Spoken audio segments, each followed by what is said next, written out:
김영훈의 질병백과를 시작하겠습니다. 오늘의 주제는 우리 아이 수면 방해하는 ADHD 약물 부작용 완전 정복입니다. ADHD 약 부작용 중 수면 장애에 대하여 말씀드리겠습니다. ADHD 치료제로 주로 사용되는 중추신경 흥분제, 메틸페니데이트 등을 복용할 때 가장 흔하게 나타나고 또 많은 보호자들을 곤혹스럽게 만드는 부작용 중 하나가 바로 수면 장애, 주로 입면, 지연 및 수면 유지의 어려움입니다. 약물 치료의 효과를 극대화하면서도 성장기 아이들의 필수적인 수면 시간을 지키기 위해서는 수면 장애의 발생 원인을 파악하고 다각적인 관리 로드맵을 세우는 것이 중요합니다. 1번, 수면 장애의 발생 원인입니다. 중추신경 각성 효과, ADHD 치료제는 뇌내 도파민과 노르에피네프린의 재흡수를 억제하여 각성 상태를 유지하고 집중력을 높입니다. 이 각성 효과가 취침 시간까지 남아있을 경우 뇌가 수면 상태로 전환되는 것을 방해합니다. 약물의 작용 시간, 반감기, 복용한 약물의 제형, 속방형, 서방형, 오로스 등에 따라 체내에 약물이 남아있는 시간이 다릅니다. 특히 작용 시간이 10에서 12시간에 달하는 장기 지속형 제제는 오후 늦게 복용할 경우 높은 확률로 야간 수면을 방해합니다. 수면 각성 주기 교란, 약물로 인해 낮 동안 고도의 각성 상태가 유지되다가 저녁에 약효가 떨어지면서 나타나는 반동 현상 리바운드로 인해 과잉 행동이 일시적으로 증가하여 수면에 들지 못하는 경우도 있습니다. 2. 수면장애 대처 및 관리 지침입니다. 수면 문제는 아이의 성장과 다음 날의 인지 기능에 직결되므로 약효는 살리고 잠은 지키기 위한 적극적인 개입이 필요합니다. A. 투약 시간 및 용법 조정입니다. 가장 우선적으로 고려되는 방법입니다. 장기 지속형 약물의 경우 반드시 아침 일찍 가능한 기상 직후 복용하도록 합니다. 주말이나 방학 때 늦잠을 자서 투약 시간이 늦어졌다면 그날은 약 복용을 건너뛰거나 작용 시간이 짧은 제형으로 대체하는 것이 나을 수 있습니다. B. 약물 제형 및 용량 변경입니다. 오전 일찍 복용했음에도 지속적으로 불면증을 겪는다면 약물의 제형 변경을 고려해야 합니다. 작용 시간이 매우 긴 오로스 제제의 콘서타에서 작용 시간이 중간 정도인 서방형 제제의 메디키넷 메타데이트나 짧은 속방형 제제의 페니드로 변경하여 약효가 저녁 이전에 완전히 소실되도록 유도합니다. 또는 체중 대비 과도한 용량이 투여되고 있지는 않은지 확인 후 용량을 하향 조절할 수 있습니다. C.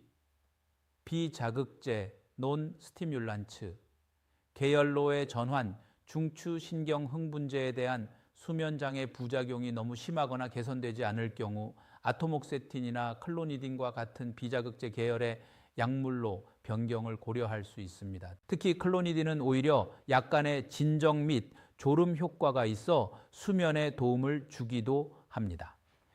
D. 철저한 수면 위생 및 환경 관리입니다. 약물 외적인 환경 통제는 필수적입니다. 취침 1시간에서 2시간 전부터는 뇌를 자극하는 스마트폰, 태블릿, TV 등의 블루라이트 노출을 엄격히 차단해야 합니다. 일정한 취침 루틴, 따뜻한 샤워, 정적인 독서 등을 확립하고 침실은 어둡고 서늘하게 유지하여 멜라토닌 분비를 자연스럽게 유도하는 것이 좋습니다. 2. 멜라토닌 보충입니다. 위의 방법들로도 입면지연이 해결되지 않을 때 임상적으로 취침 30분에서 1시간 전에 소량의 멜라토닌을 투여하는 것이 수면 시작을 돕는 데 효과적이고 안전한 방법으로 널리 활용되고 있습니다.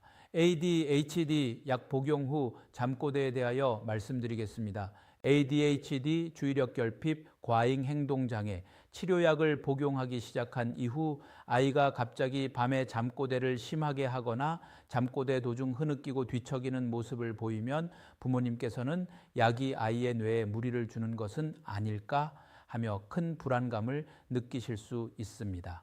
1번 ADHD 약 복용 후 왜 잠꼬대가 늘어날까요? 뇌과학적 원인입니다. ADHD 치료약이 아이의 뇌 속에 작용하면서 밤사이 수면 구조, 슬립 아키텍처를 재조정하는 과정에서 나타나는 일시적인 현상일 가능성이 높습니다. 수면 각성 주기의 미세한 흔들림입니다. 메틸페니데이트, 콘서타 메디키네트 등 아토목세틴, 스트라테라 등의 ADHD 약물은 뇌 속의 도파민과 노르에피네프린 수치를 알아하고 조절하여 전두엽을 각성시킵니다. 낮 동안 활성화되었던 약효가 밤이 되면서 서서히 빠져나갈 때 리바운드 이펙트, 뇌가 깊은 잠 서파 수면과 얕은 잠 렘 수면 사이의 전환을 부드럽게 하지 못하고 미세하게 깨어나면서 잠꼬대나 뒤척임으로 이어질 수 있습니다. 밤사이 일어나는 뇌세포 리모델링과 정보 처리입니다. ADHD 약을 먹으면 낮 동안 전두엽 브레이크가 켜지면서 일상의 자극들을 훨씬 정밀하고 조밀하게 받아들이게 됩니다. 뇌는 밤에 잠을 자는 동안 낮에 들어온 이 수많은 정보와 인지적 경험들을 정리하고 신경망을 복구 신경가소성하는 리모델링 공사를 진행합니다. 이 과정에서 뇌의 활동이 일시적으로 활발해져 꿈을 더 자주 꾸거나 잠꼬대가 늘어날 수 있습니다. 식욕 부진으로 인한 야간 혈당 저하입니다. ADHD 약의 대표적인 부작용인 식욕 감소로 인해 아이가 낮이나 저녁에 음식을 충분히 섭취하지 못하면 밤사이에 미세한 혈당 저하가 올 수 있습니다.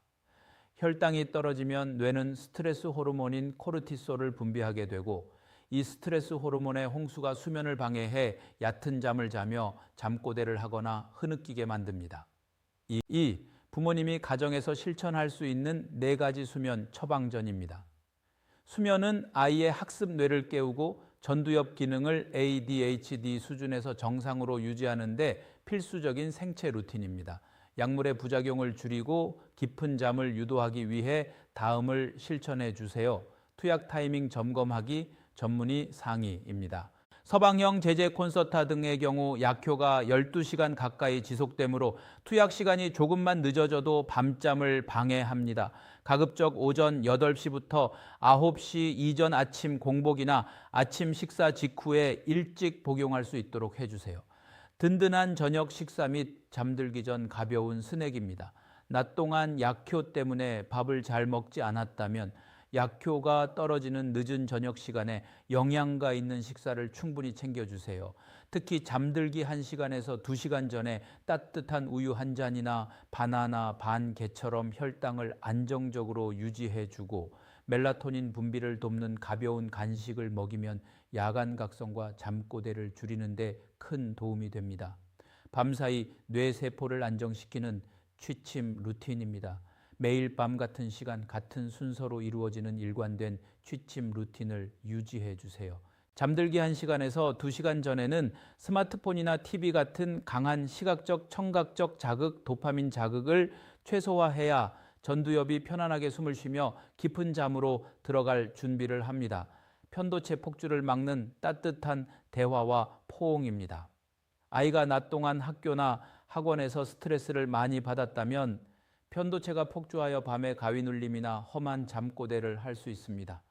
자기 전 아이를 묵직하게 안아주며 옥시토신 샤워를 시켜주고 오늘 하루도 전두엽 브레이크 누르며 노력하느라 고생 많았어 라고 따뜻한 공동조절 코레귤레이션의 대화를 나누면 스트레스 호르몬 수치가 떨어져 밤새 편안한 수면, 뇌 환경을 유지할 수 있습니다. 3. 소아과 의사가 전하는 주의사항 및 결론입니다. ADHD 약물 복용 초기 첫 2주에서 4주 이내에 나타나는 가벼운 잠꼬대나 뒤척임은 뇌가 약물 환경에 적응해가는 과정에서 흔히 나타날 수 있는 발달적 성장통과 같습니다. 뇌 환경이 안정되면 대부분 서서히 줄어듭니다. 그러나 만약 아이가 잠꼬대를 넘어 자다가 갑자기 비명을 지르며 깨어나 공포에 질려 우는 증상, 야경증이 반복되거나 몽유병처럼 걸어다니는 행동 혹은 수면 부족으로 인해 낮 동안 산만함과 집중력 저하가 더 심해지는 현상이 지속된다면 임의로 약을 끊지 마시고 반드시 처방의 주치의 선생님과 상담하셔야 합니다. 약물의 복용 시간대를 조정하거나 용량을 감량하거나 혹은 수면 구조에 영향을 덜 주는 다른 계열의 약물로 교체하는 등 의학적인 처방 조절을 통해 안전하게 해결할 수 있습니다. ADHD 약 먹고 잠이 안 오는 데에 대하여 말씀드리겠습니다. ADHD 치료제를 복용하고 수면에 어려움을 겪는 것은 매우 흔하게 나타나는 부작용 중 하나입니다. 몸은 피곤한데 뇌가 깨어있는 느낌이라 많이 답답하시겠습니다. 1번, 수면 장애가 발생하는 뇌과학적 원인입니다. 메틸페니데이트와 같은 중추신경 자극제는 주로 뇌의 전전두엽 프리프론탈 코텍스 부위에서 도파민과 노르에피네프린의 재흡수를 억제하여 시냅스 내 신경 전달 물질의 농도를 높입니다. 낮 시간 동안 전두엽을 일깨워 조직화, 계획하기, 충동 조절 등의 실행 기능을 높이는 데는 탁월한 효과를 발휘하지만 이 약효가 저녁 늦게까지 남아있게 되면 교감 신경계의 각성 상태가 유지됩니다. 즉, 뇌가 스스로 전원을 끄고 휴식 모드로 들어가는 수면 각성 주기 슬립 웨이크 사이클에 교란이 생겨 불면증으로 이어지는 것입니다. 2번, 불면증 완화를 위한 현실적인 대처 방안입니다. 수면 문제를 해결하기 위해 일상이나 진료실에서 고려해 볼 수 있는 구체적인 방법들은 다음과 같습니다. 복용 시간 앞당기기, 약물이 체내에서 대사되어 빠져나가는 시간을 벌어주어야 합니다. 아침 기상 직후 되도록 이른 시간에 약을 복용하는 것이 가장 기본적인 대처법입니다. 약물의 제형과 작용 시간 점검, 약의 종류에 따라 몸에 머무는 시간이 다릅니다. 예를 들어 콘서타 오로스 제형은 약 12시간 동안 서서히 방출되고 메디키넷이나 패드넷 등은 지속 시간이 상대적으로 짧습니다. 수면 방해가 심하다면 작용 시간이 짧은 제형으로의 변경을 주치의와 상의해 볼 수 있습니다. 용량 조절, 과도하게 높은 용량은 각성 상태를 불필요하게 연장시킬 수 있습니다. 치료 효과를 유지하면서도 수면을 방해하지 않는 최적의 용량, 티트레이션을 다시 찾아보는 과정이 필요할 수 있습니다. 비자극제 계열로의 전환 고려, 수면 문제가 도저히 해결되지 않는다면 중추신경 자극제가 아닌 아토목세틴이나 클로니딘 등 수면방해 부작용이 현저히 적은 비자극제 약물로의 변경도 하나의 선택지가 됩니다. 엄격한 수면위생 관리, 취침 1시간에서 2시간 전부터는 뇌가 시각적 자극을 받지 않도록 스마트폰 사용을 제한하고 조명을 어둡게 하여 멜라토닌 분비를 돕는 환경을 조성하는 것이 중요합니다. 메디키넷이 낮잠에 미치는 영향입니다. 메틸페니데이트 제제인 메디키넷은 중추신경 흥분제로서 복용 시간과 약동학적 특성에 따라 아이의 낮잠과 수면 패턴에 상반된 3가지 양상으로 영향을 미칠 수 있습니다. 첫 번째, 각성 효과로 인한 낮잠 억제입니다. 메디키넷은 도파민과 노르에피네프린의 재흡수를 억제하여 뇌의 각성 상태를 강하게 유지합니다. 약효가 최고조에 달하는 복용 후 2시간에서 6시간 사이에는 중추신경계가 활성화되어 있어 자연스러운 수면 유도가 어렵습니다. 현상, 평소 낮잠을 자던 유아나 저학년 아동이 약 복용 후 낮잠을 자지 못하고 깨어 있거나 자려고 누워도 뇌가 깨어 있어 쉽게 잠들지 못합니다. 영향, 낮잠이 생리적으로 꼭 필요한 연령대의 경우 각성 상태로 억지로 버티다가 늦은 오후가 되면 극심한 짜증, 감정 기복 혹은 과잉 행동, 오버스티뮬레이션을 보일 수 있습니다.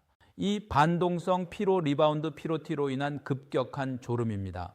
메디키넷 리타드 서방형 캡슐은 속방과 서방 펠렛의 비율이 5대5로 보통 6시간에서 8시간 정도 약효가 지속됩니다. 약효가 혈중에서 급격히 떨어지는 오후 시간대, 보통 오후 3시부터 5시경에 일시적인 리바운드 현상이 발생할 수 있습니다.